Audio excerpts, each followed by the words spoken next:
예, 두 번째 시간은 종교개혁 이후의 성경 해석입니다. 종교개혁 이후의 성경 해석에서는 세 가지 정도 주제를 다룹니다. 하나는 여기 처음에 나와 있는 짧게 나와 있지만 고백주의라고 하는 겁니다. 고백주의가 아까 제가 말씀드린 개신교 스콜라 신학입니다.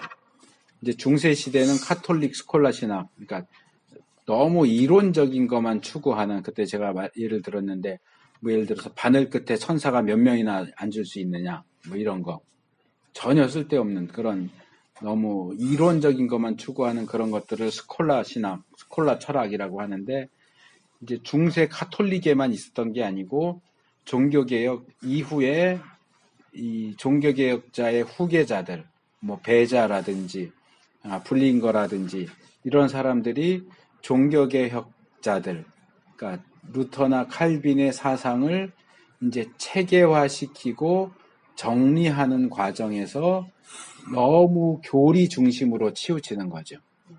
루터가 이렇게 말했어. 칼빈이 이렇게 말했어. 예전에는 중세에는 교황이 이렇게 얘기했어. 교부들이 이렇게 얘기했어. 이렇게 했다면 이 종교개혁 이후의 시대는 루터가 이렇게 말했어. 칼빈이 이렇게 말했어. 이런 식으로 이제 가는 거예요. 그러다 보니까 성경 해석이 다 교리적인 내용들, 그리고 루터와 칼빈이 뭐라고 말했는가 하는 것에 더 많은 관심을 쏟게 되니까, 그러면 어떻게 될까요?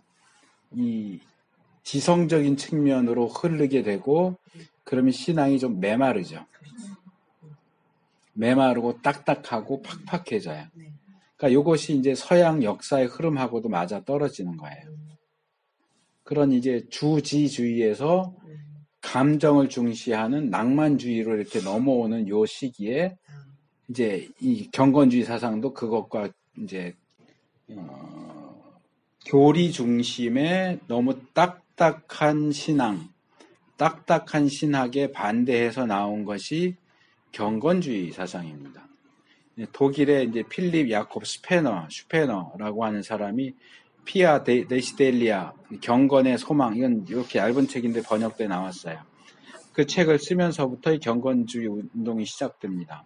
그러니까 이 경건주의에서 주장하는 건 뭐냐 하면, 말씀을 지적으로만 이해하고 소화하는 것이 아니라 실제 삶 속에 적용하는 방식으로 실천적으로 읽어야 한다. 그래서 교회 안에 작은 교회, 그러니까 소그룹 운동 같은 것도 시작을 하고요. 그런 식으로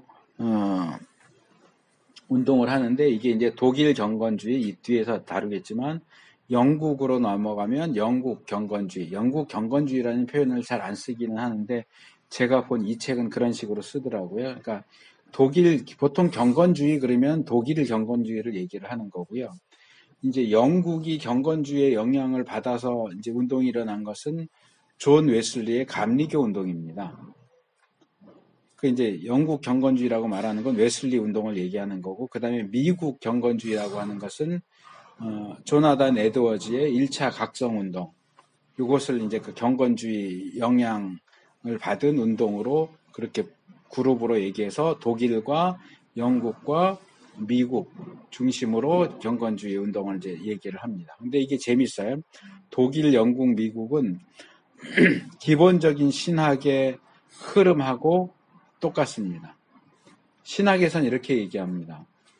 신학이 독일에서 시작되고 영국으로 넘어가서 열매를 맺고 미국으로 넘어가서 썩는다. 어떤 신학적인 새로운 사조를 만들어내는 건 독일이에요. 독일 학자가 쓴 책 보면은요, 목차부터가 달라요. 제가 대학 다닐 때 그 THM 하시는 분이 이제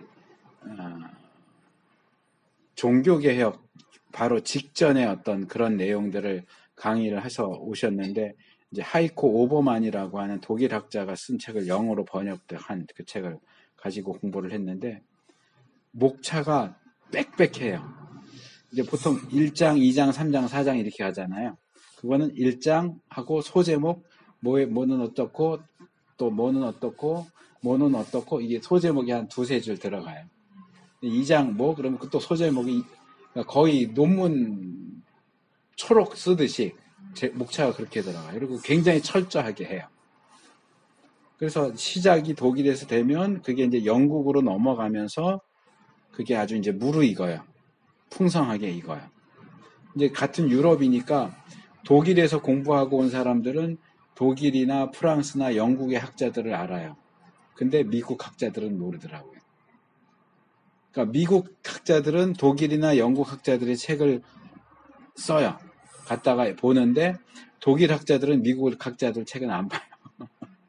독일, 영국까지는 같이 왔다 갔다 하는데, 그래서 영국 가면 그 신학적인 사상이 아주 다채롭고 풍요하게 잘 연결었는데, 이게 이제 미국으로 넘어가면 이게 이제 타락하기 시작해. 왜곡되기 시작해요. 점점 부패해서 이상한 그런 사상으로 변해버리는데, 한국 교회는 어디 영향을 가장 많이 받을까요? 미국 영향을 가장 많이 받아요. 꼭 한 미국보다 한 30년 정도 뒤, 30년 전 미국 상황은 한국 상황이에요. 그 미국 뒤를 아주 졸졸졸졸 따라다녀요. 그러니까 이런 점들도 좀 기억을 하고 계실 필요가 있습니다. 그 전체적인 신학의 흐름이 그렇게 흘러간다. 그래서 이제 경건주의는 조금 더 설명을 할 거고, 경건주의 다음에 우리가 다룰 주제는 합리주의입니다. 아까 제가 종교개혁 하면서 처음 시작할 때 르네상스 말씀드렸고, 그거보다 한 100년 뒤에 계몽주의 얘기했잖아요. 그러니까 르네상스가 계몽주의로 연결되는데, 그러니까 보통은 이렇게 얘기해요. 역사학자들은 르네상스의 자식이 둘이 있다.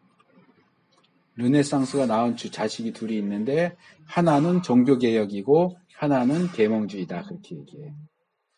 그리고 이 르네상스 계몽주의의 영향이 교회 쪽으로 나타나는 게 뭐냐면 바로 역사 비평이에요. 제가 비평주의라고 말할 때 하는 게 바로 그 역사 비평이에요.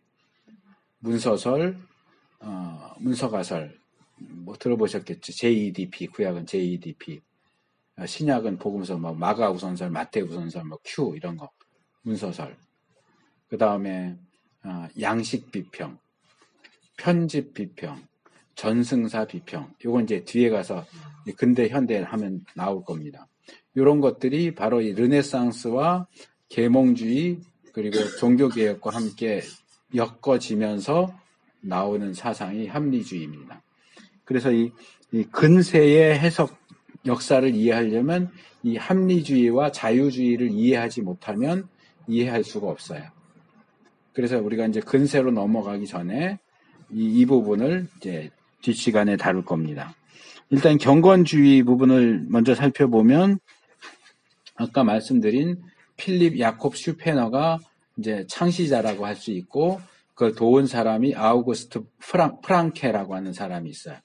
이 프랑케는 헬라어 히브리어에도 굉장히 능통한 사람이고 그 헬라어 히브리어에 능통한 그 능력을 성경 주석에 쓰면서 그 주석을 이론적인 부분으로 풀어가기보다는 적용적인 부분으로 풀어가는 그런 쪽으로 많이 활용을 해서 마치 루터가 시작한 종교개혁을 칼빈이 잘 자리를 정리한 것처럼 슈페너가 시작한 경건주의를 프랑케가 잘 자리를 잡았다. 이렇게 말할 수 있습니다. 그래서 이제 독일의 이 경건주의가 슈페너하고 프랑케 중심으로 잘 되다가 이 경건주의의 보헤미아 후스의 그 사상을 이은 사람들이 피난을 오면서 이 경건주의에 합류하게 됩니다. 그래서 헤룬후트라고 해서 주님의 오두막집 이런 식으로 이제 경건주의자들이 그들에게 공간을 내주고 그들이 거기서 공동체를 형성하고요. 거기에서 이제 나온 지도자가 진젠도르프 백작입니다. 진젠도르프 백작이 이제 모라비아파라고 하는 것을 이제 만들고요.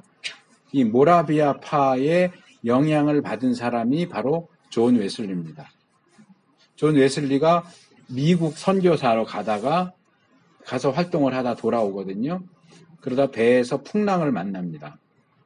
그래서 다들 두려워하고 자기도 두려워하는데 그 배에 같이 탔던 모라비아파 사람들이 전혀 두려워하지 않고 찬송 부르고 기도하는 그런 모습을 보고 감동을 받아서 영국에 돌아왔다가 이 모라비아, 독일의 모라비아파를 찾아갑니다. 찾아가서 한 수 배우는 거죠, 말하자면. 그래서 모라비아파와 경건주의의 영향을 받으면서 이제 영국에 돌아와서 감리교 운동을 이제 하는 거예요.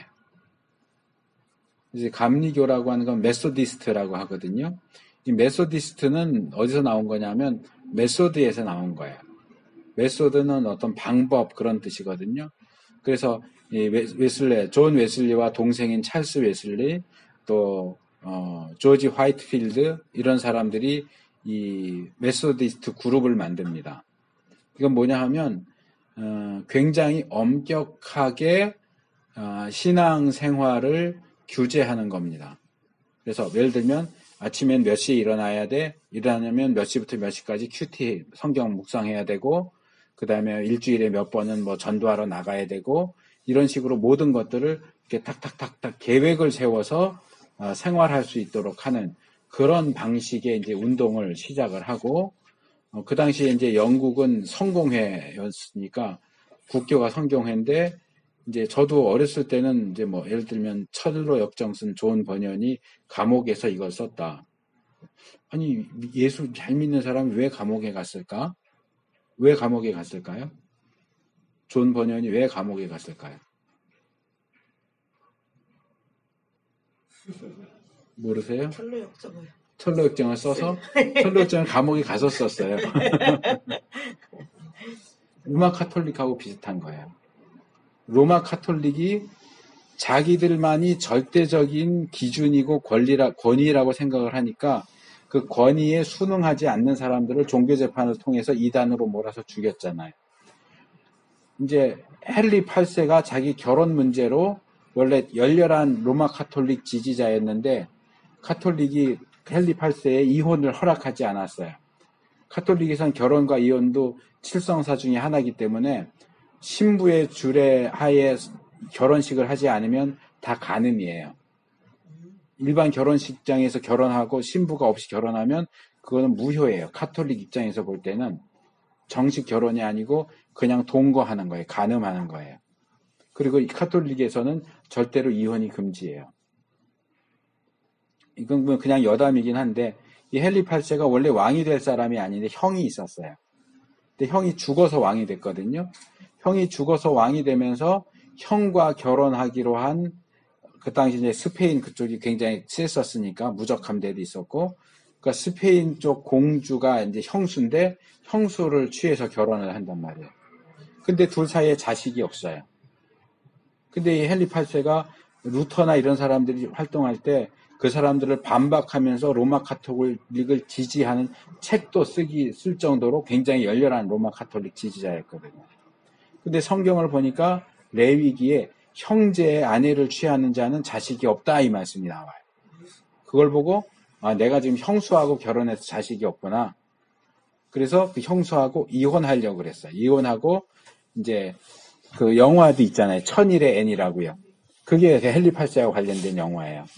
앤이라고 하는 여자하고 결혼을 하기 위해서 그 결혼했던 형수였던 그 여자와 이혼을 하겠다고 로마 카톨릭에 허락해 주십시오 했는데 로마 카톨릭이 종교적인 이유도 있고 정치적인 이유, 이제 스페인 쪽에서 압력을 넣으니까 자기 공주가 이혼당하는 거 좋아하겠어요? 압력을 당하니까 이혼을 거부했어요. 그러니까 이혼하려고 로마 카톨릭에서 나와버린 거예요. 나오면서 성공회, 영국 성공회. 그러니까 대표적인 사람이 대천덕 신부님, 성공회 사람이에요. 그러니까 영국 성공회를 따로 만들어요. 영국 성공회는 의식이나 이런 것들은 로마 카톨릭하고 똑같고요. 사상은 종교개혁가들하고 비슷해요. 그러니까 얼룩말이에요. 로마 카톨릭과 프로테스탄트를 짬뽕 만들어 놓은 게 영국 성공회고요. 그래서 영국 성공회는 그 안에 고교회와 저교회가 있어요. 하이 처치가 있고 로우 처치가 있어요. 그러니까 하이 처치는 카톨릭에 가까운 교회고요. 로우 처치는 개신교에 가까운 교회예요. 그래서 영국 목사들은 대부분이 성공회 소속이에요. 그러니까 요즘 많이 유행하는 톰 라이트, 성공회 사람이에요. 존 스토트 같은 경우도 성공회 소속이에요. 하이 처치 소속이에요. 근데 어쨌든 성공회가 그 당시 정한 게 뭐냐 하면 예배는 지정된 예배 처소에 성당에서만 드리지 다른 데서 예배 드리면 안 된다. 근데 웨슬레나 휘필드는 돌아다니면서 이 사람들이 처음 시작한 거예요. 노방 설교. 건물 아니고 야외에서 그냥 사람들 모아놓고 막 길에서 설교를 해요. 그러니까 영국 성공회에서 볼 때는 성공회의 그 지침을 어기는 거죠. 그러니까 개인적으로 그렇게 다니면서 설교하거나 가르치는 거 안 돼. 그 프로테스탄트적인 사상을 전하는 거 안 돼. 근데 이걸 반대하고 금지하는데도 자꾸 하니까 이 사람들을 감옥에 집어넣는 거예요. 그러니까 존 버년도 그래서 감옥에 들어간 거예요. 그래서 박해를 많이 받았죠. 청교도들이 박해를 받았고 그러다 보니까 영국을 떠나서 미국으로 가는 거예요. 박해받은 청교도들이. 어쨌든 뭐 이제 그냥 이런 것들은 교회사에서 이야기되어야 할 부분들인데 어쨌든 그래서 존 웨슬리와 조지 휘필드가 존 웨슬리는 감리교, 그 당시엔 감리교가 없었어요. 감리교는 좀 더 후에 이제 생겨지고요. 휘필드는 장로교 사람인데 서로 친구예요. 같이 어울려서 이제 감리교 운동, 메소디스트 운동을 하다가 존 웨슬리를 중심으로 해서 감리교회가 세워지죠. 그러면서 존 웨슬리와 휘필드의 차이점은 존 웨슬리는 말하자면 구역제도를 만들어요. 이게 처음 만든 거예요. 교구제도죠. 교구제도식으로 해서 사람들을 몇몇 이렇게 묶어서 그룹으로 말씀을 연구하게 하고 가르치게 하고 그러다 보니까 웨슬리의 사상은 감리교라고 하는 틀을 따라서 계속 내려오는데 사실 휘필드가 웨슬리보다 좀 더 뛰어난 설교가고 이렇게 미국도 왔다 갔다 하고 했는데도 휘필드는 그런 조직 같은 건 안 했어요. 그러니까 그냥 휘필드 당대로 그냥 끝나는 거예요. 웨슬리는 계속 그 사상이 내려오고. 그리고 이제 이 영향이 미국으로 넘어가면서 1차 대각성운동, 조나단 에드워즈를 중심으로 해서 생기는데 이게 다 이제 독일 경건주의에서부터 시작돼서 내려가는 영향이고요. 경건주의의 그 대표적인 저작 중에 하나가 벵겔, 이제 우리나라에도 번역이 됐어요. 벵겔 주석이라고 해서 이제 그노mom이라고 하는 여기 아마 제가 각주에다 써놓았을 것 같은데 이 신약 성경을 헬라어 원문에 따라서 이제 분석하고 우리가 지금 생각하는 그런 방식의 주석은 아니고요. 이게 간략간략하게 이제 정리해 놓은 그 책을 쓴 것이 대표적인 것이고 또 이게 꼭 경건주의 쪽이라고 말할 수 있을지는 모르겠지만 우리나라에 들어온 선교사들도 이런 경건주의 또는 청교도 사상을 가지고 있는 사람들이 꽤 많았고요. 그래서 많은 분들이 이제 보는 매튜 헨리 주석 있잖아요. 매튜 헨리 주석도 이런 경건주의 그런 흐름 속에 있다고 볼 수 있고 우리나라의 박윤선 박사님, 박윤선 주석도 역시 그 비슷한 흐름 속에 있다라고 말할 수 있습니다. 그래서 이 경건주의의 해석은 교리적이고 신학적인 해석을 지양하고 지향이 아니고 지양하고 끊어버리고 실천적이고 윤리적이고 생활에 도움이 되는 방식으로 성경을 해석하는 것을 주장을 했습니다. 근데 이게 초기의 경건주의자들은 말씀을 열심히 읽고 묵상하고 본문이 이야기하는 것이 무엇인가, 우리가 어떻게 본문이 이야기하는 대로 살아야 할 것인가 하는 그런 부분에 집중을 하면서 꽤 건전한 해석의 입장을 취했는데 이게 경건주의 후기로 가면서 변질이 돼버렸어요. 어떻게 변질이 됐냐면 성경을 읽고 묵상하면서 하나님이 주시는 내적인 조명을 추구하기 시작했어요. 그러니까 본문을 연구하고 본문이 뭐라고 말하는가를 원어를 가지고 하고 배경을 가지고 하고 하는 게 아니고 본문을 읽고 기도하는 거예요. 하나님 이게 무슨 뜻인지 알려주세요. 큐티하고 비슷하죠. 그러니까 영국의 퀘이커교라든지 또는 회중교회, 미국에도 있고 영국 쪽에도 있는 회중교회가 그런 식이에요. 거기는 목사가 없어요. 주일날 예배를 드리면 거긴 다 형제 자매예요. 목사 없이 이렇게 모여서 예배를 시작하면 인도자도 없고 설교자도 없어요. 그냥 앉아서 이렇게 있다가 하나님이 기도하라고 하는 뭐라 해야 되나 느낌을 주면 그 사람이 일어나서 기도하는 거예요. 그리고 하나님이 너 오늘 이걸로 설교해라고 이제 영감을 주시면 그 사람이 나와서 설교하는 거예요. 그러니까 성경을 해석하는 것도 이게 이런 뜻이니까 이렇게 되어 있으니까 이런 뜻이야 이렇게 해석하는 게 아니고 내가 기도해 보니까 이건 이런 뜻이야 이렇게 되는 거예요. 그러니까 아주 성경에 대해서 주관적으로 해석하는 상당히 불건전한 방향으로 흘러간다. 그러니까 이게 역사를 보면 우리가 알 수 있는 게 처음에는 좋은 의도로 좋게 시작했어요. 근데 이게 가면 끝까지 좋게 가질 않아요. 그러니까 성경을 해석하는데 교리적으로 해석하는 게 나쁜 건 아니거든요. 성경이 가르치는 내용을 전체적으로 보고 주제별로 모은 거예요. 조직신학이라고 하는 게. 사람이 예수 어떻게 해야 구원을 받는가? 그럼 구원과 관련된 구절을 쭉 이렇게 뽑아가지고 구원론. 성경이 예수 그리스도에 대해서 뭐라고 말하는가를 쭉 뽑아가지고 기독론. 인간에 대해서는 뭐라고 말하는가? 죄에 대해서는 뭐라고 말하는가를 창세기부터 계시록까지 쭉 해서 뽑아서 정리한 다음에 인간론 또는 인죄론 이렇게 한단 말이에요. 그러면 그 교리적인 가르침에 맞추어서 한 본문을 읽고 해석할 때는 이게 뭐 예를 들어서 구원론에 있어서 성경 전체가 가르치는 건 뭐예요? 오직 예수 그리스도를 믿음으로만 구원을 얻을 수 있다. 다른 이름으로는 구원 얻을 수 없다. 예수 믿는 것 이외에 구원받는 방법은 없다. 이게 성경 전체의 가르침이란 말이에요. 근데 구약이나 신약을 이렇게 보시면 가끔가다 어떤 구절이 나오면 율법을 지키면 생명을 얻는다. 그것을 지켜서 생명을 얻는 율법. 이런 표현들이 나온단 말이에요. 그 얘기는 율법을 지키면 구원 얻을 수 있다라는 의미처럼 들릴 수도 있어요. 그래서 어떤 사람이 성경 본문을 읽으면서 교회에서는 예수를 믿어야만 구원받는다고 얘기하는데 이 구절을 보니까 예수를 믿어야만 구원받는 게 아니고 율법을 지켜도 구원을 받을 수 있네.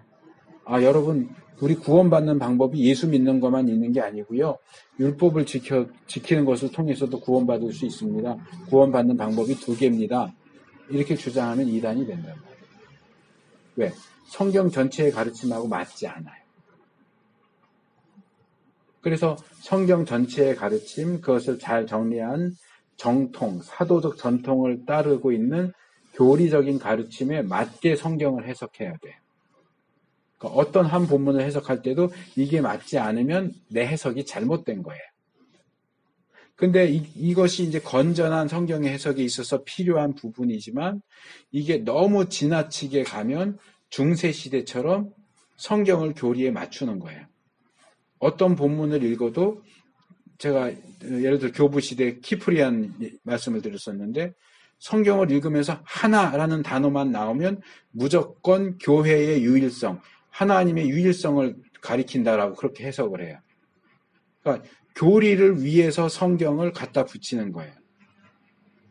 너무 교리 중심이 되다 보니까. 그러니까 그런 교리 중심적인 해석은 잘못된 거예요. 나쁜 거예요. 또 거기에 반발해서 경건주의에서 우리가 그것을 교리적으로 지식적으로만 할 게 아니고 실천적으로 성경을 읽어야 되지 않겠느냐. 성경이 우리에게 뭘 하라고 하시는지를 중점적으로 보고 하자. 그래서 교리적인 것들을 배격하고 이론적인 것들을 배격하고 실천적인 거 적용적인 것을 강조하다 보니까 이게 그것 자체는 괜찮아요. 좋은데 이게 또 옆으로 슬쩍 비껴 나가니까 성경 읽고 기도하다가 뭐 예를 들어서 제가 이제 어제 저희 교회에서 교리 가르치다가 그 얘기를 했는데 내가 지금 당장 500만 원이 필요해요. 근데 성경을 읽다 보니까 여기 500이 있네. 하나님 나한테 500만 원 주신다는 얘기구나. 이렇게 가는 거예요. 500만 원도 아니고 500만 나왔는데 내가 500만 원 필요한데 500이 나왔으니까 이거 하나님이 나한테 500만 원 주신다는 거구나. 저희 딸애가 얼마 전에 이스라엘 갔다 왔는데 어디 집회에 갔는데 미국 목사가 와서 강의를 하는데 이상하다 그러면서 저한테 이런 분 알아? 그래서 나도 모르겠는데 하고 검색을 해봤더니 미국의 어느 목사인데요. 뭐라고 주장을 했느냐 하면 지금 미국 대통령인 트럼프가 이사야가 예언한 오늘날의 고레스다. 고레스 왕이다. 근거가 뭐냐? 트럼프 대통령은 미국의 25대 대통령이고 이사야는 이사야서 25장에서 고레스에 대해서 예언했다. 그러니까 25대 대통령인 트럼프는 이사야가 이사야서 25장에서 예언하는 고레스다. 이게 말이 돼요? 그게 무슨 성경 해석이에요? 지가 하고 싶은 말을 하기 위해서 성경을 끌어오는 거잖아요. 그러면서 내가 기도했더니 하나님이 알려주셨죠. 그거 성경적으로 신학적으로 틀렸습니다. 그래도 내가 기도해서 받은 건데. 이 경건주의는 이쪽으로 흘러가기 쉬운 문제가 있어요. 교리적 해석은 또 너무 딱딱하고 이론만 추구하는 쪽으로 갈 해석이 위험이 있는가 하면 경건주의적 입장은 너무 이런 감정 위주, 실천 위주, 이제 이 경건주의의 후손 중에 하나가 슐라이에르마허거든요. 낭만주의의 영향으로 그 사람 뭐라고 주장하면 종교에 있어서 여기 슐라이에르마허도 여기 나오거든요. 종교에 있어서 가장 핵심적인 건 뭐냐면 감정이다. 하나님에 대한 의존 감정. 낭만주의의 영향을 받은 거예요. 그러니까 하나님을 아는 지식도 아니고 말씀대로 살고자 하는 어떤 의지도 아니고 감정이다. 기독교의 핵심은 감정이다. 그렇게 주장하거든요. 그러니까 그때그때 세계의 역사가 어떻게 흘러가고 사상이 어떻게 흘러가느냐에 따라서 기독교 신학도 그걸 따라 흘러가고 해석학도 그걸 따라 흘러가요. 그래서 이 유럽의 역사, 사상사를 아는 게 굉장히 중요합니다. 프란시스 셰퍼가 쓴 그러면 우리는 어떻게 살 것인가 라는 책이 있어요. 요즘에는 또 새로운 학자가 쓴 그것을 이을 만한 책이 나왔다고 그랬는데 제가 기억이 잘 안 나고요. 이 프란시스 셰퍼가 쓴 그 책은 유럽 사상사가 어떻게 흘러나왔고 그것이 우리 기독교와 어떤 식으로 관계를 맺고 있는가를 굉장히 잘 설명해 주고 있어요. 한번 꼭 보시면 도움이 많이 되실 겁니다. 어쨌든 그래서 이 웨슬리 같은 경우도 이제 독일 경건주의는 이제 그렇게 흘러가고요. 이 독일 경건주의에서 뭐가 나오느냐 하면 자유주의가 나와요. 이건 이제 합리주의, 자유주의 얘기할 때 다시 말씀을 드리겠지만 이렇게 실천을 강조하다 보니까 신학을 무시하고 교리를 무시하고 실천을 강조하고 종교 감정을 중시하고 이러다 보니까 자연히 흐름이 어디로 가? 그러니까 역사가 이 추처럼 이쪽 끝으로 갔다가 반대쪽 끝으로 갔다가 양극단을 계속 왔다 갔다 해요. 교리에서 경건으로 왔다 갔다 해요. 그러다 보니까 이쪽 끝으로 가는 게 어디로 가느냐 하면 자유주의는 예수님은 하나님이 아니고 그냥 좋은 선생이었어. 그냥 우리에게 좋은 가르침을 준 좋은 선생이야. 구세주가 아니야. 이런 식으로 이제 가는 거예요. 이제 그게 또 신약학에서는 역사적 예수 연구하고 또 맞물리죠. 우리는 예수님에 대해서 알 수 있는 게 거의 없어. 성경에 기록된 것은 그들이 믿는 예수님, 믿는 그리스도에 대한 기록이지 역사적 예수에 대한 기록이 아니기 때문에 우리는 복음서를 아무리 읽어도 2000년 전에 팔레스타인 땅에 살았던 역사적인 인물로서의 예수는 우리가 알 수 없어. 다 이거는 신앙에 의해서 채색된 거고 과장된 거고 그런 것들이지 이것을 진짜로 믿을 수 없다라고 하는 것이 이제 자유주의로 넘어가면서 예수님의 가르침은 예수 믿고 구원받아라 그런 것보다는 사람들 사이에 서로 미워하지 말고 사랑하면서 서로 도우면서 살아라 그런 거야. 이렇게 기독교의 가르침을 영적인 가르침에서 윤리적인 가르침으로 다운시켜버리는 게 자유주의예요. 그리고 이 자유주의에서 그것에 대한 또 반발로 나온 게 신정통주의예요. 칼 바르트. 그래서 간하베 교수가 쓴 현대 신학 해설이라는 중책자를 보면 이제 그 표현이 나오는데 신학 역사에서는 그 얘기는 기본적으로 알려져 있는 칼 바르트가 자유주의자들이 놀고 있는 놀이터에 폭탄을 던졌다. 그게 로마서 주석이에요. 그렇게 성경을 윤리적으로만 이해하고 뭐 예를 들어서 오병이어 사건 어떻게 떡 5개 물고기 2마리로 2,000명을 먹여?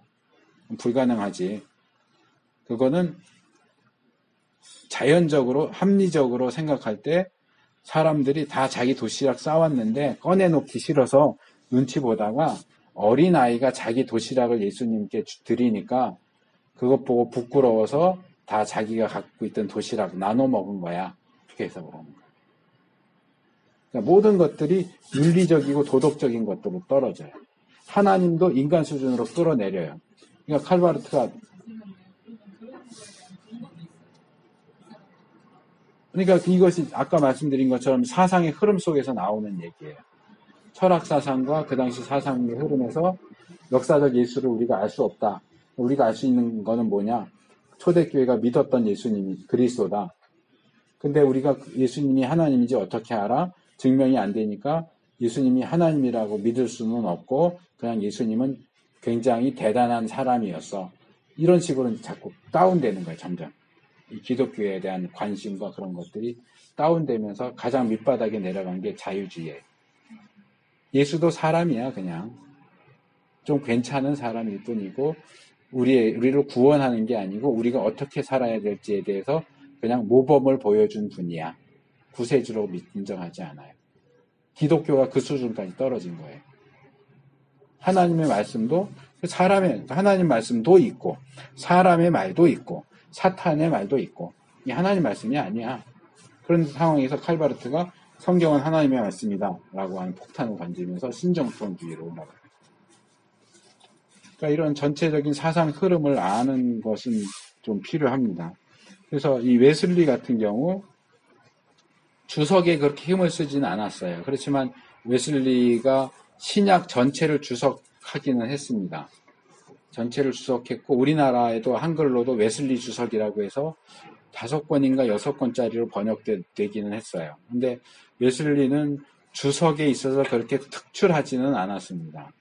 그냥 고만고만했다. 뭐 그 정도로 얘기할 수 있는데 웨슬리는 어떤 열정적인 전도 말 타고 다니면서 곳곳을 다니면서 설교했고 어쨌든 말씀에 의존해서 그렇게 가르쳤다는 점에서 이 경건주의적인 그런 영향을 계속 끼쳤다고 볼 수 있고 그것이 이제 청교도들이 미국으로 넘어가고 그 이후로 이제 조나단 에드워즈에 의해서 에드워즈도 열정적인 사람은 아니에요. 좀 칼빈과예요. 그 사람도.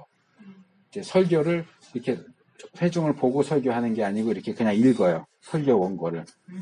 그냥 쭉 읽어요. 회중하고 눈을 마주치지 않고.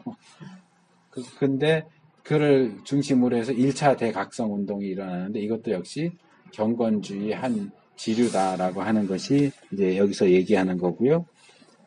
아까 말한 것처럼 경건주의 후기로 가면 처음에 건전했던 흐름이 뭐 내적 조명, 성령의 내적 조명, 인도, 계시 뭐 이런 식으로 해서 좀 잘못 가는 그런 경향들로 넘어가기도 했고 또 한편으로는 이 합리주의와 자유주의가 대두하게 됩니다.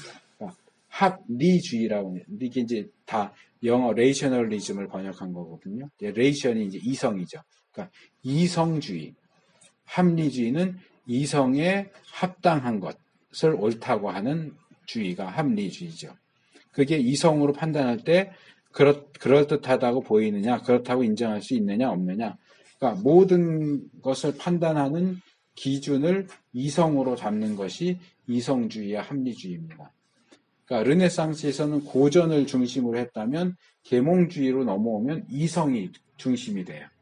중세 시대는 교회가 중심이었죠.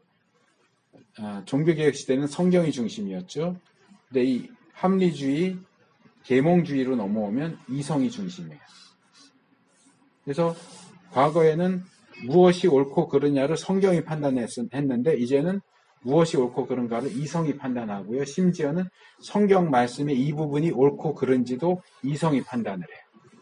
그러니까 이성이 성경 위에 중세에는 로마 교회가 성경 위에 올라가 있었다면 이때쯤 오면 이제 이성이 성경 위에 올라가는 거예요.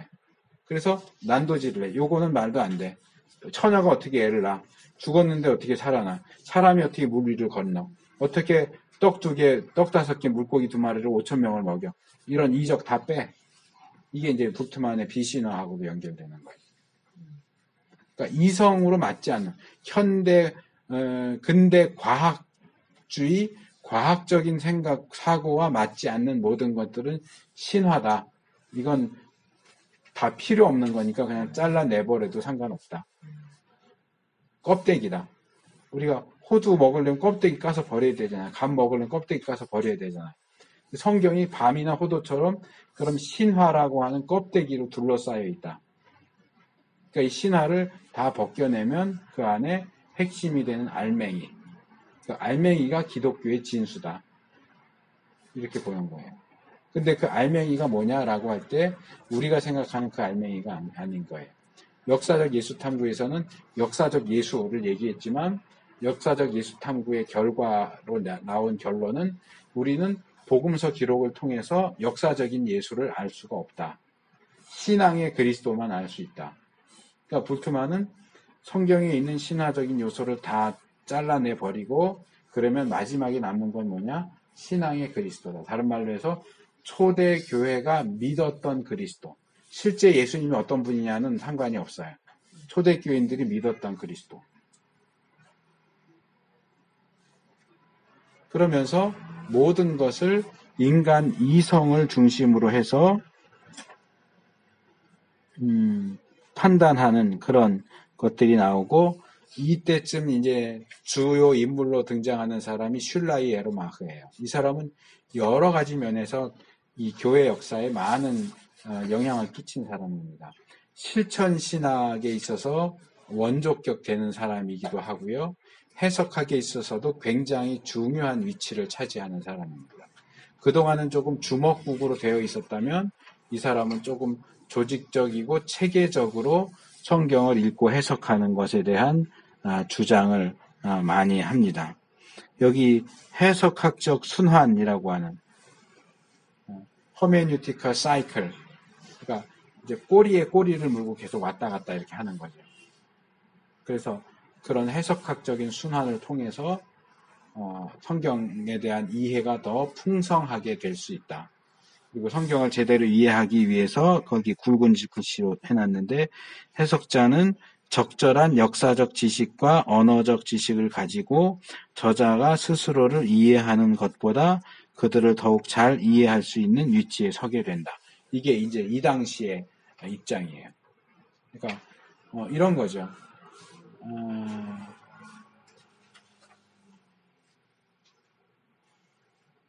고대 사람들은 비가 내리면서 천둥 번개가 치면 왜 천둥 번개가 친다고 생각했을까요? 저 신이 노해서 그런다. 그리스 로마 신화에 보면 제우스의 무기가 번개예요.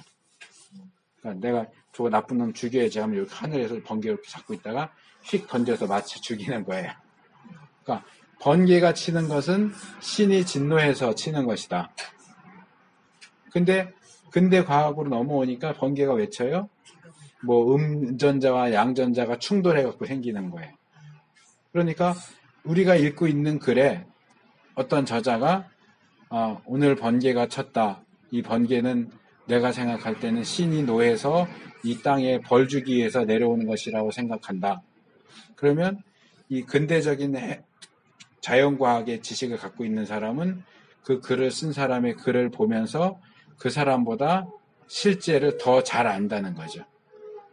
번개는 신이 노해서 하는 게 아니야. 이건 얘가 무식한 소리 하는 거고 번개는 음전자, 양전자가 충돌하면서 생기는 거지. 아니야. 이 사람 틀린 얘기했네. 저자보다도 우리가 더 잘 알 수 있다. 마태복음을 이해하는데 마태를 막 심리학적으로 이렇게 연구하면 우리가 마태의 심리를 이해할 수 있으니까 마태가 기록한 내용들을 보면서 요거는 마태가 실수했네.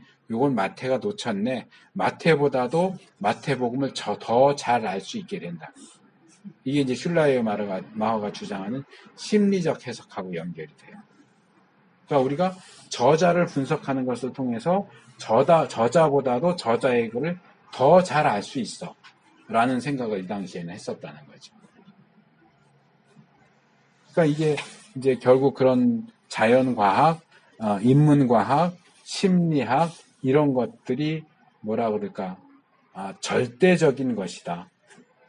아주 강력한 것이다라는 생각을 하고 있었기 때문에 그런 심리학을 통해서 마태면 마태, 바울이면 바울, 그 사람의 심리를 우리가 다 알 수 있다. 심리 분석을 하면 그 사람 자신보다 우리가 그 사람을 더 잘 알 수 있다. 심리학에서 얘기하는 그런 개념을 끌어와서 그러다 보니까 마태가 쓴 글을 서신서를 읽을 때 우리가 바울이 쓴 서신서를 읽을 때 바울보다 그 내용을 더 잘 알 수 있다. 라고 하는 그런 입장을 취하게 되는 거죠. 그러니까 이게 다 이성을 강조하다 보니까 인간의 이성을 완전히 너무 극대화시켜서 최고의 자리로 놓다 보니까 인간 이상으로 못할 게 없는 거예요. 그래서 성경은 요거는 마태가 쓰다가 펜이 미끄러졌네. 요거는 마태가 기억력이 좀 안 좋아서 잘못 기억하고 쓴 거네. 이거는 그 당시 신화적인 개념을 가지고 쓴 거니까 이거는 틀려. 이런 식으로 성경을 난도질하는 거예요. 이성에 안 맞는 것은 배격해요.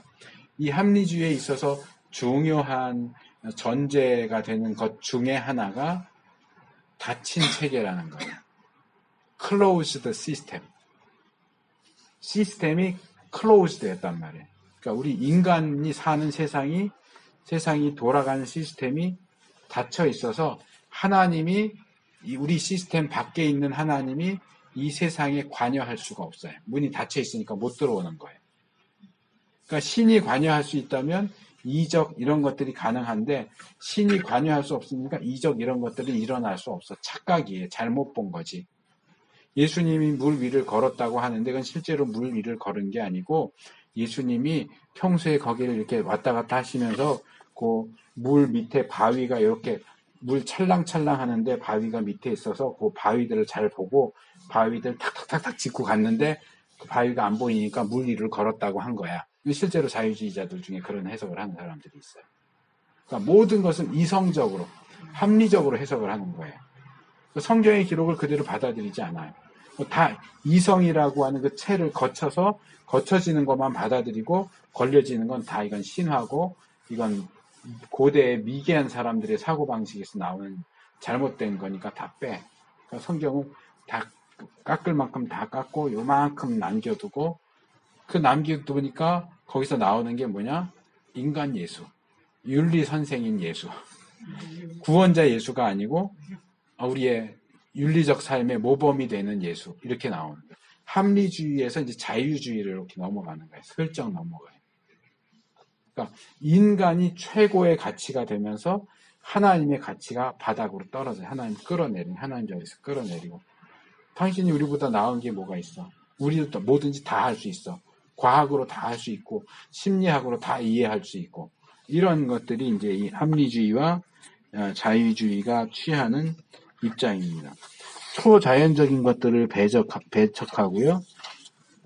여기 이제 리츠리나 하르낙에 대한 얘기도 나오는데 이제 자유주의에 있어서 대표적인 인물들이 이 사람들입니다. 이 하르낙은 원래 교회사가인데 이제 교회사를 연구하면서도 기독교가 뭐냐 하는 부분에 있어서 이런 자유주의적인 사상을 아주 넓게 퍼뜨린 대표적인 인물입니다. 그래서 여기 우리 교재 72페이지 보시면 합리주의의 흐름 이렇게 해서 이제 시대별로 좀 정리해 놓은 것들이 있어요. 15세기에는 왕성한 지성을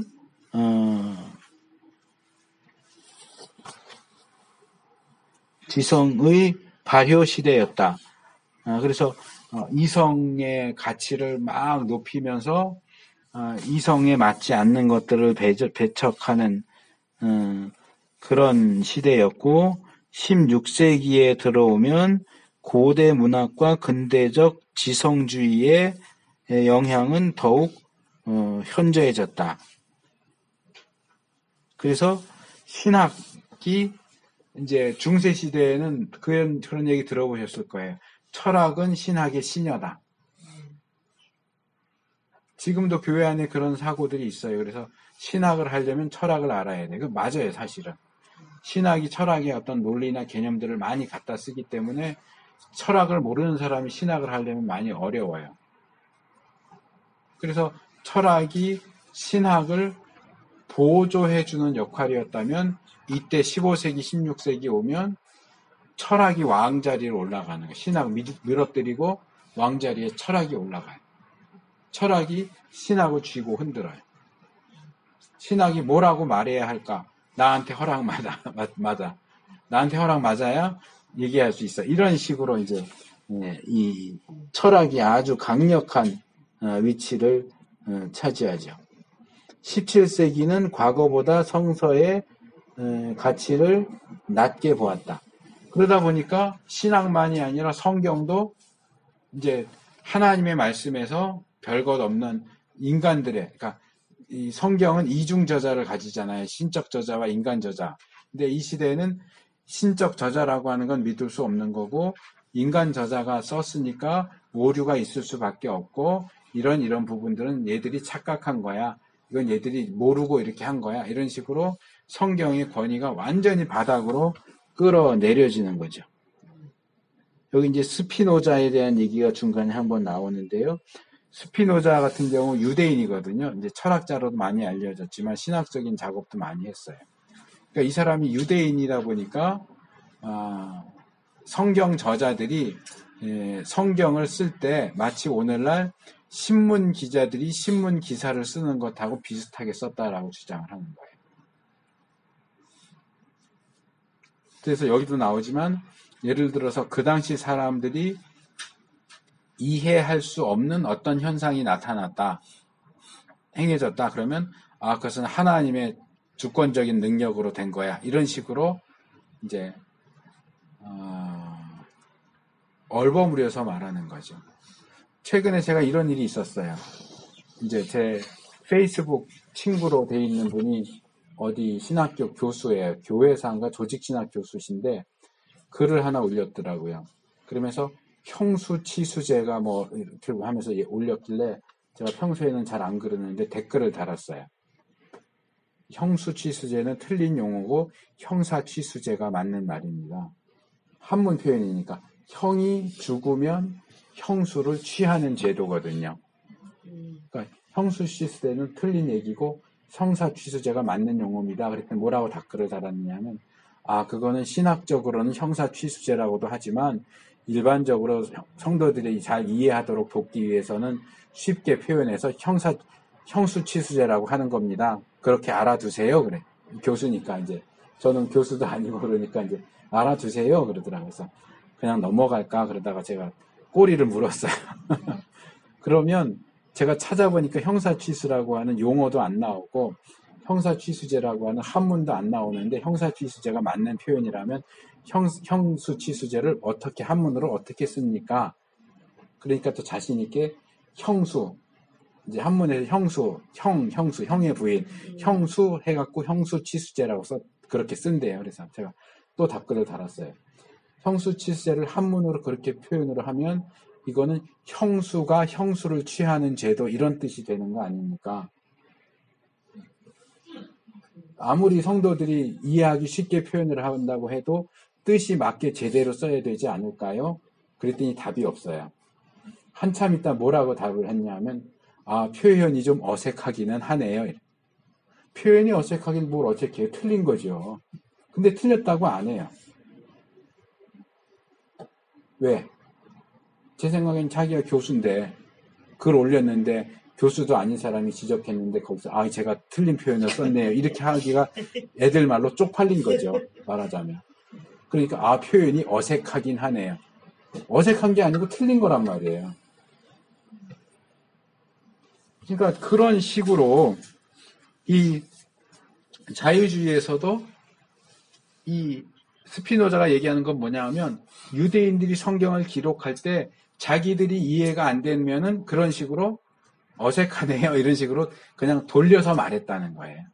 그러니까 이것을 전적으로 권위 있는 하나님의 말씀으로 볼 게 아니라 우리가 신문 기사 읽을 때 이 기자는 좀 이쪽으로 좌로 편향돼서 기사를 쓰네. 우로 편향돼서 기사를 쓰네. 이렇게 하잖아요. 그것처럼 성경의 저자들도 그런 기자들을 대하는 것처럼 이건 이 사람이 좀 이쪽으로 치우쳐서 썼어. 이 사람이 이 부분은 너무 과장해서 썼네. 이런 식으로 얼마든지 우리가 평가하고 그것을 뜯어 고칠 수 있는 그런 아주 일반적인 책, 일반적인 대상인 것처럼 끌어내렸단 말이에요. 성경을. 그러니까 누가 성경을 하나님의 말씀이라고 보겠어요. 그냥 좋은 말이 적힌 책. 그러니까 신학의 권위도 떨어져. 성경의 권위도 떨어져. 그럼 뭐가 떨어져요? 하나님의 권위도 떨어지는 거예요. 하나님, 인간보다 조금 나은 존재. 우리보다 그렇게 별로 다를 것 없는 존재. 천국? 우리가 살고 있는 이 세상이 천국이지 뭐 굳이 천국을 가? 이 세상 이렇게 좋은데? 이게 이제 자유주의, 인본주의가 이거예요. 아주 낙관적으로. 계몽주의. 인간은 태어날 때부터 백지 같은 존재이기 때문에 잘 교육만 백지에 어떻게 쓰느냐, 교육만 잘 시키면 죄도 짓지 않고 좋은 사람이 될 수 있어. 이 계몽주의의 기본적인 사상이거든요. 그래서 아주 낙관적인 인간관, 낙관적인 세계관을 가지고 있었는데 거기에 폭탄이 떨어졌어요. 그게 1차 세계대전, 2차 세계대전이에요. 교육만 잘하면 세상이 평화롭고 다 잘 먹고 잘 살 줄 알았는데 전혀 예상할 수 없는 인간의 아주 극악무도하고 악한 모습이 양체 세계대전을 통해서 터지니까 그동안의 인문주의, 인본주의, 낭만주의, 자유주의가 완전히 꼬리를 내리고 들어간 거예요. 그러면서 나오는 게 뭐냐면 허무주의, 비관주의, 실존주의, 포스트 모더니즘. 진리는 없어. 인간 교육하면 잘 된다고? 교육도 필요 없어. 절대적인 진리도 없고 그냥 자기가 좋다고 믿으면 되는 거야. 이 포스트 모더니즘이죠. 이제 사상 흐름이 이제 그렇게 가게 된단 말이에요. 그 다음에 중간에 18세기까지는 새로운 방법을 언급한 성서 해석학 개론서가 한창 유행할 정도로 성서의 합리적 연구가 발전하였다. 이게 이제 아까 말씀드린 대로 무리를 걸었다는 건 이런 뜻이야. 오병이어로 5,000명 먹었다는 건 이런 뜻이야. 이런 식으로 이제 주석들이 나오는 거예요. 그 다음에 19세기에 있어서 성서 해석과 신학의 관계는 매우 밀접하였다. 단 하나의 정당한 이거 좀 읽어주실래요? 누가? 제가 잘 안 보여서. 마지막 해석으로서 인정받게 된 비평적인 역사적 방법은 곧바로 신학자들로 하여금 신앙을 재건하도록 방향을 지지하였으며 또한 성서에서 찾은 신학의 자료를 재구성하는 방법을 제시하였다. 예. 자, 이러면서 역사 비평이라고 하는 연구 방법이 나와요. 이때는 이제 진화론도 발표됐을 때고 진화론의 영향으로 성경에 나오는 종교도 진화했다.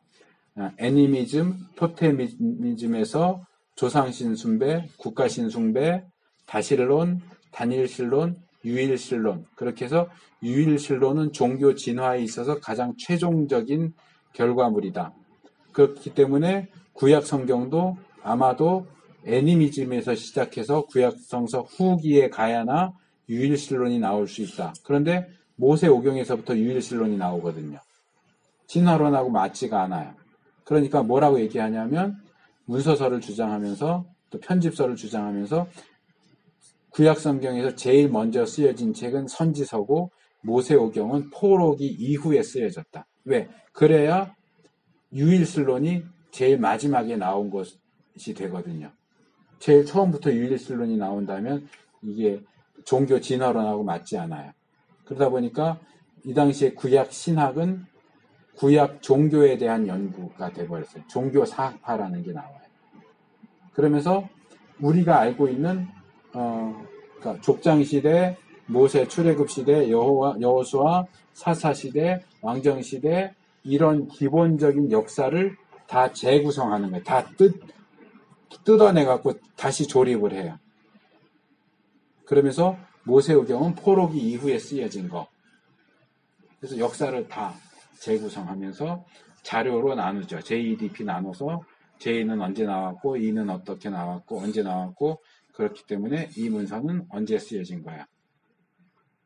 이런 식으로 역사도 다 뒤바꿔 놓고 자료로 다 조각조각 내놓고 양식 비평 이제 뒤에서 더 말씀을 드리겠지만 양식 비평은 그러니까 문서설은 창세기를 기록하는데 모세가 받아 쓴 게 아니고 그동안 띄엄띄엄 조각조각 나눠진 내려온 문서를 수집해다가 짜집기해서 넣은 거다.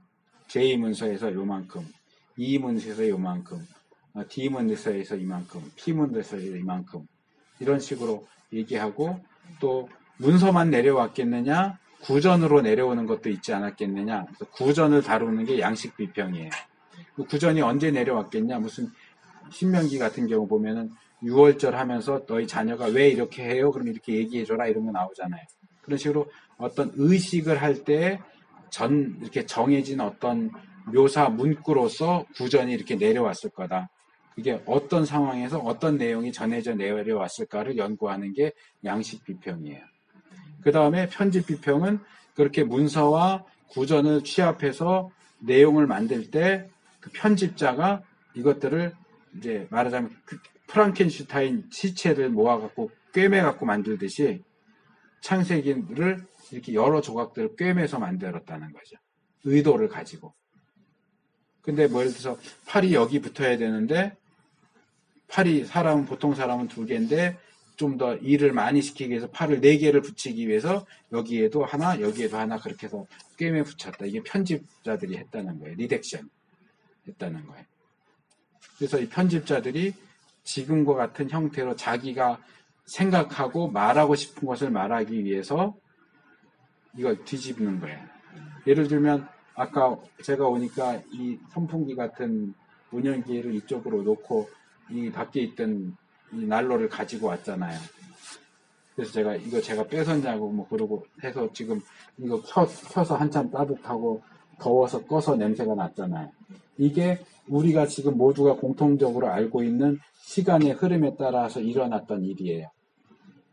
그런데 만약에 어떤 사람이 냄새가 났다, 석유 냄새가 많이 났다 라는 것을 강조하기 위해서 이 전체 이야기 흐름을 다 뒤집는 거예요. 그래서 편집을 해가지고 우리가 지금 이렇게 시간의 흐름에 따라 경험했던 내용들을 완전히 순서를 바꾸고 위치를 바꿔가지고 이상하게 해서 석유의 난로에서 냄새가 났다를 강조하는 글을 만들었다. 이게 편집 비평에서 얘기하는 거예요. 그리고 이제 이런 어떤 주장들과 생각들이 어떤 식으로 내려오고 어떤 식으로 변했는가를 다루는 게 그 다음에 나온 전승사 비평이에요. 그러니까 여기까지를 역사 비평이라고 얘기해요. 이 역사 비평이라고 하는 것은 성경 텍스트를 보면서 그냥 여기 태초에 하나님 천지를 창조하시니라 땅이 혼돈하고 공허하며 이렇게 나오면 그것을 그냥 읽는 게 아니고 왜 여기 태초에가 나왔을까? 뭐 흑암이 깊음 위에 있고 깊음 태곰 요 단어는 바벨론 신화에서 이 말투가 싸웠던 나쁜 티아맛이라고 하는 단어하고 비슷한데 아마 거기서 갖다가 집어넣은 것 같아. 이런 식으로 하면서 이 성경 기록 배후에 있는 그러니까 이 현대 비평에 있어서는 이 표현이 굉장히 중요한데요. 성경을 윈도우로 보느냐, 미러로 보느냐, 유리창으로 보느냐, 거울로 보느냐. 그러니까 역사 비평은 성경을 거울로, 유리창으로 생각하는 거예요. 그러니까 유리창 자체가 대상이 되는 게 아니고 이 유리창 건너편에 있는 저쪽 그 어떤 모습, 그것에 관심이 있어요. 그러니까 성경 기록이 뭐라고 말하느냐에는 관심이 없고 성경 기록 배후에 어떤 역사적인 배경이 있고 어떤 역사적 사건이 있었느냐. 성경에 관심이 없어요. 이게 이제 19세기부터 약 300년 내지 400년간을 성경 신학을 이 역사 비평이 주름 잡았어요. 이 역사 비평, 양식 비평, 편집 비평, 전승사 비평을 하지 않으면 입도 뻥끗 못했어요. 세계 전체 구약학, 신약학에 있어서 약 구약학의 경우는 정확한 수치는 아니지만은 한 70에서 80%, 신약학은 거의 80에서 90%가 이 역사 비평을 따르는 학자들이에요. 보수적인 신학을 주장하는 사람은 거의 없어요. 그러니까 역사 비평 얘기 안 하고 성경이 이렇게 됐잖아. 그러면 저 무식한 새끼 이런다고요. 그래서 그런 상황 속에서 이제 뭐라 그럴까 메리트가 있었던 사람이 빌리 그레이엄이에요. 빌리 그레이엄이 자주 쓰던 표현이 뭔지 아세요? The Bible says. 성경은 말하기를. 역사 비평 속에서는 아무도 그런 얘기를 한 사람이 없어요. 성경이 뭔데? 사람들이 다 짜집기 해서 만든 엉터리 얘기인데 성경이 권위가 없는데 마치 칼 바르트가 자유주의자 사이에서 하나님의 권위를 주장하는 로마서 주석을 펼침으로써 폭탄을 던지는 것처럼 이런 성경의 권위가 무시되는 시대 속에서 빌리 그레이엄은 성경의 권위를 들고 나섰어요. The Bible says 하면서 이 전도운동을 일으키죠. 그러니까 그게 굉장히 독특한 아무나 하지 않는 그런 일들이었는데 그게 굉장히 어떤 효과가 있었다고 볼 수 있겠죠. 우리나라에도 그래서 70년대 엑스폴로 74인가 뭐 이런 것도 하고 그랬었잖아요. 어쨌든 이 역사 비평이 주름 잡으면서 이 해석학도 또 다시 범위가 줄어들기 시작해요. 역사 비평이 아니면 말도 꺼내지 마, 입도 뻥끗하지 마 하는 것이 이 당시의 분위기예요. 제가 예전에 신대원 졸업하고 출판사 일을 이렇게 관여해서 했을 때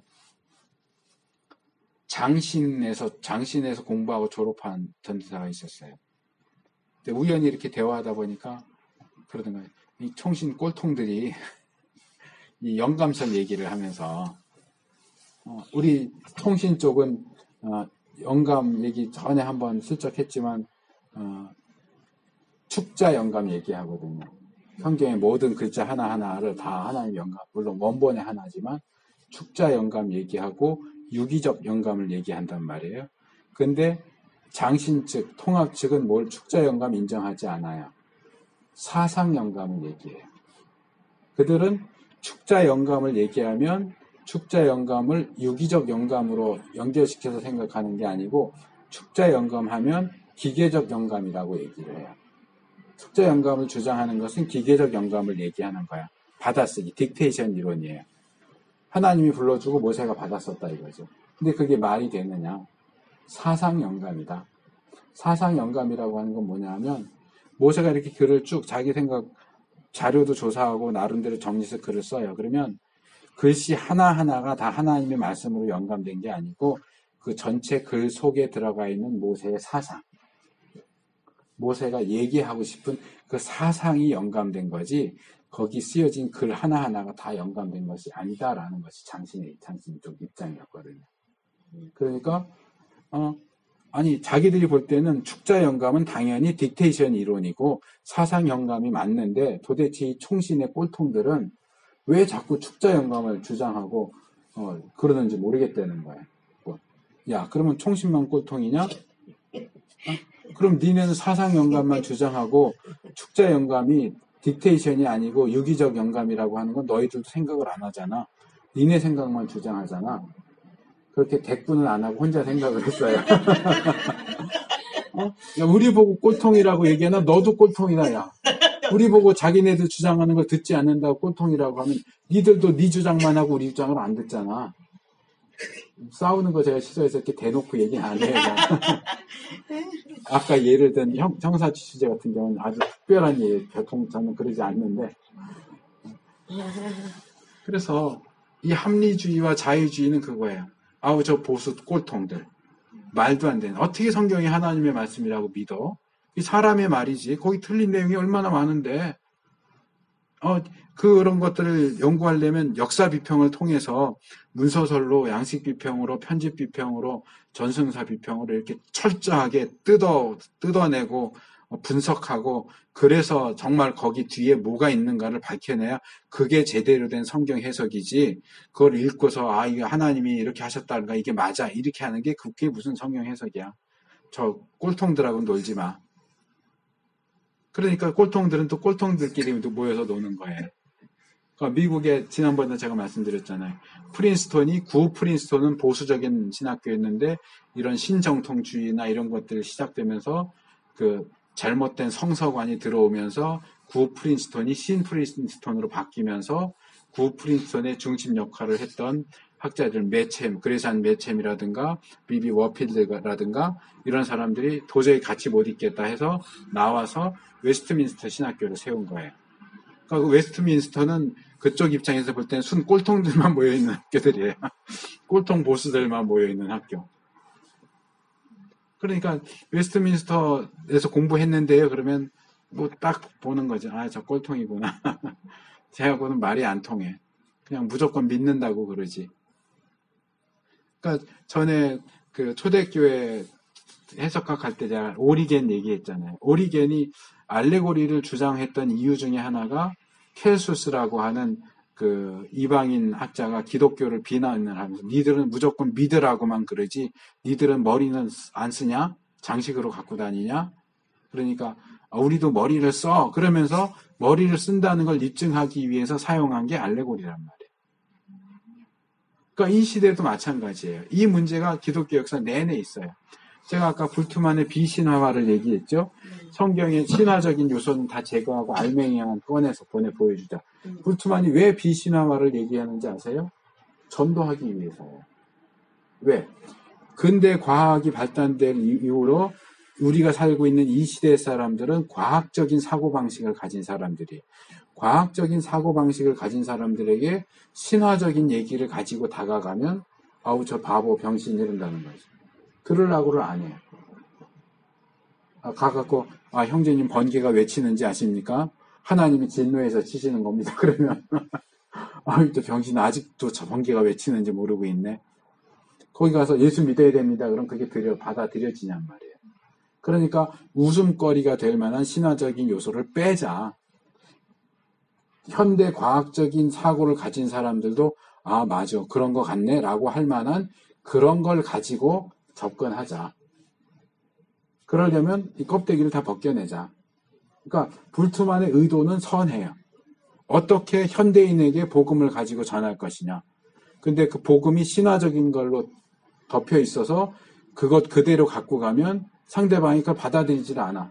그러니까 이걸 벗겨내고 받아들일 만한 걸 가지고 가자는 거죠. 과연 그것이 옳으냐. 현대에서도 마찬가지예요. 토착화 신학 같은 것도 그런 개념이거든요. 우리가 성경을 이해하고 해석하는 데 있어서 현대인들에게 맞추어 줄 필요가 있다. 현대인들이 잘 이해하고 받아들일 수 있게 그렇게 줘야 되지 않겠느냐. 예를 들어서 현대인들은 권위에 대해서 아주 알러지 반응을 한단 말이에요. 그런데 그 앞에서 권위를 주장하고 하나님의 절대적인 주권, 믿어야 돼, 순종해야 돼. 이러면 누가 현대인이 그걸 받아들이냔 말이에요. 그러니까 현대인들에게 복음 전도할 때는 권위적인 거 그런 거 얘기하지 말자. 근데 성경엔 분명히 하나님의 권위를 얘기하는데 그걸 얘기 안 할 수 있냔 말이에요. 그래서 사형리 같은 데서 나오는 게 그런 거예요. 사형리 아시죠? CCC에서 주로 사용하는 전도 소책자. 사형리 처음에 어떻게 시작합니까? 하나님은 당신을 사랑하시고 당신에 대해서 놀라운 계획을 가지고 계십니다. 그래서 어떤 이들은 그걸 비판하는 거예요. 죄인인 인간은 왕이신 하나님의 반역을 일으킨 반역자들이에요. 그러면 왕의 사신이 반역자들한테 가서 왕은 당신들을 사랑하시고 당신들에 대한 놀라운 계획을 가지고 계십니다. 이렇게 말해야 된다는 거죠. 당신들은 반역자입니다. 빨리 항복하고 나와야 됩니다. 그래야 삽니다. 이게 더 중요한 게 아니냐. 근데 현대인들은 당신은 죄인입니다. 그러면 싫어하거든요. 그러니까 전도지조차도 당신은 죄인입니다로 시작하지 않아요. 하나님이 당신을 사랑하십니다로 시작해요. 그러니까 이런 어떤 접근과 변형과 이런 것들이 어디까지 가능할 수 있느냐. 우리가 볼 때 신학자들이 저런 말도 안 되는 어떻게 저런 주장을 하지 하는데 그런 주장들을 하는 걸 보면 왜 그런 주장을 하는가를 들어가 보면 대부분 그런 의도예요. 어떻게 내가 살고 있는 이 시대 사람들이 잘 이해하고 받아들일 수 있도록 성경의 내용을 거기에 맞춰서 전해줄 수 있을까를 고민해. 그래서 그 고민들이 우리가 역시 고민해야 할 문제고 어디까지 할 수 있느냐. 근데 이 합리주의와 자유주의가 지금까지도 영향을 미쳐요.